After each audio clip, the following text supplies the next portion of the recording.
Hello, my name is Tina Wendon. I'm going to be taking you through a series of little mini workshops, crafts that I've developed that are really lots of fun to do. We're going to start with something simple, the photo transfer or image transfer to tile. And we're going to follow through with the same process but onto wood, and then ultimately we'll go to metal, which will be lots of fun. So I'm going to start right here. And show you a finished product. Let's see.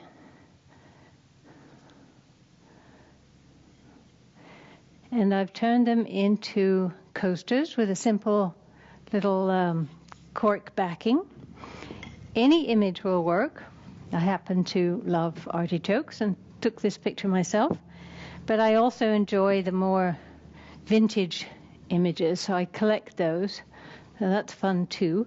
These tiles are unpainted bisque tiles, and you can buy them pretty much at any Home Depot or hardware store, flooring place.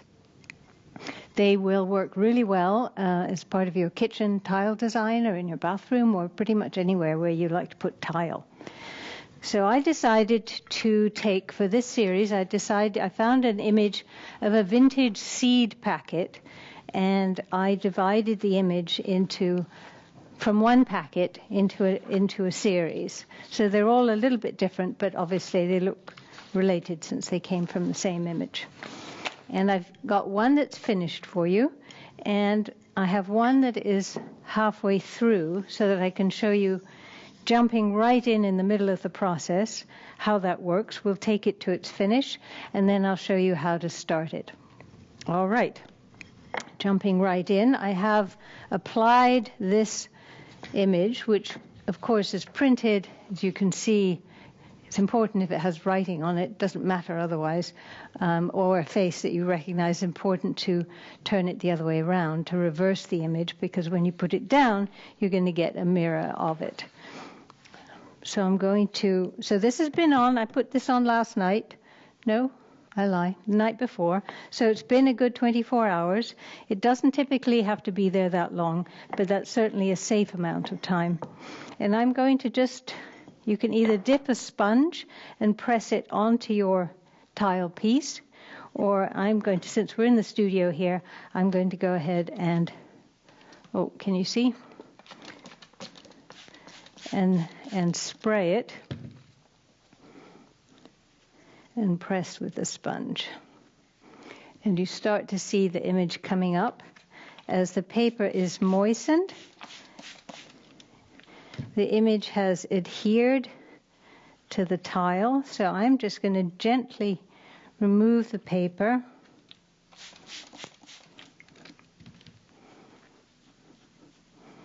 I always like this part because it has a sort of magical feel to it. You see how some of it is speckled and still white, where the paper's not quite saturated. So it does all need to be thoroughly saturated, but not swimming. You do not need the water swimming around on there, because you do want your image to stay intact. So that's almost fully saturated. Not quite. I'll give it another go. And at this point, I'm going to wet my sponge. You will probably be doing this in a place where you have access to running water, and you can just squeeze out your sponge. So it's a little bit wet. And I'm going to gently, I still have a couple of spots there that need to be just pressed down. And I'm going to gently start rubbing. And I do mean gently. No scrubbing. Just as you rub gently. Actually, I'm going to put this directly on here. I think you probably get a better view of it. Any sponge will do. And actually, your fingertips will do as well. Although after several of these, you start to lose your fingerprints. It does get a little abrasive after a while. And a wet paper towel will work as well. And you can see the paper is coming off, rubbed off in these little pieces that you collect up. And the image is coming through. Keep on going. As you go, you might find, depending on the temperature in the room and the humidity, you might find that the paper starts to dry a little bit. You can always give it a spritz. You don't want it to be rubbing dry paper off because that will probably pull the image with it. So keep the paper moist and your sponge moist, and use these little circular motions and just keep on keeping on. Sometimes it's actually helpful to let it dry a little bit because then you can see the places that you've missed more easily. Think of this lovely little collection of detritus. And I would use your fingers at some point because there's nothing as sensitive as a fingertip, and you can really feel where there's a residue of paper. And depending how well you've applied the medium that takes the image, which I'll show you next, you may or may not get some little rough edges where the image hasn't quite adhered, and that's actually okay because we're going to take a little piece of sanding paper to the edge right at the end and give it that kind of aged, antique-y feel, like it's some treasure you found in the attic. But now that I'm seeing that this is a good one, there are no flaws, no little places that missed, where the image is lifted at all. I'm being a little bit more aggressive with my sponge, not a lot, but I'm more confident now. If you had an image where there was a face, then that would be the place to start, because it would be disheartening to do everything else and leave the face until last and then find that that's where the area was with the problem. There we go. And I'm going to grab my towel. I don't love these microfiber towels, but then again I do because they absorb moisture beautifully. They don't feel too good to the touch, but they do work. Okay, now we can move along to the next stage. Although I think I might do a little cleanup here. All right, now I'm going to take my trusty sanding sponge, brand new one, just for you. I like to use a fine grit. This is a 320, and of course there are all kinds of different brands, and they're all much of a muchness. What I like about this though is its sponge quality, because you're working with a softer giving surface. And I'm going to take this to the edge where you can still see it. And this is important, that I use a downward, I hold my sponge at an angle, my sanding sponge at an angle, and I use a downward motion. So I'm only impacting the edge of the tile and the very edge of the image. Do you see there? It's giving it a slightly uneven, distressed look, and then it fades into the full image nicely. So it doesn't really look anymore like it's been transferred from a piece of paper. It looks like it got there entirely by itself, and you have no clue how, which is what makes it fun.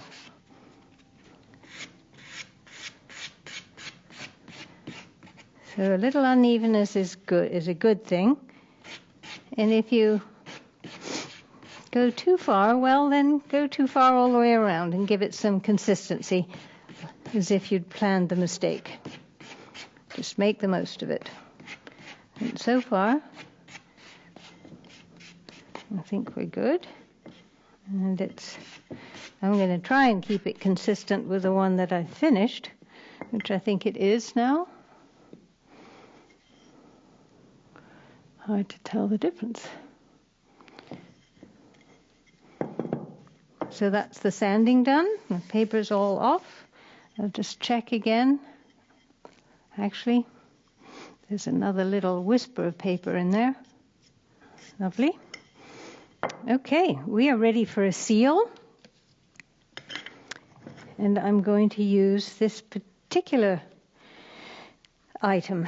This is, there are lots of Mod Podges. I'm sure you craftsy people have used many of them. The reason I like this one is it calls itself dishwasher safe, which sounds good, although I've never put my coasters into a dishwasher. It does mean that the water rolls off easily. But the other thing that's good about this is it finishes without any kind of stickiness. So I'll show you just how water resistant it is by spraying onto this finished one. And can you see it just drops right off. Water just falls right off and doesn't impact the surface at all. There we go. So I'm going to take this and one of my trusty sponge brushes. And I think if I were in your shoes, I would pour a little bit out into a cup. But here we are in the studio, so I'm just going to push the sponge right in there. And a very, very small amount is really all you need. And I'm going to brush it evenly in a very thin layer. It's good to brush both ways to begin with, but when you reach your finish, you decide you have enough on there, it dries very quickly, so no lollygagging here. Make sure your stroke at the end is straight across the image and parallel and very, very light, a light touch. All right, so there we are with your finished tile. In maybe 3 or 4 minutes it'll be dry and you'll be ready to add it to your kitchen project or tile it into your bathroom wall. Or what we're going to do today is put one of these peel-off cork backings onto it. So I'll add to my coaster collection. Make sure that you wet your brush immediately afterwards because it will dry and ruin the brush. So I'm going to take this little piece of cork. Of course, you can buy it by the sheet too, but I just found these particularly useful, already pre-cut. Peel off the back, if I can find the spot that will give. It's very sticky. Hold it by the edges and center it. Can you see?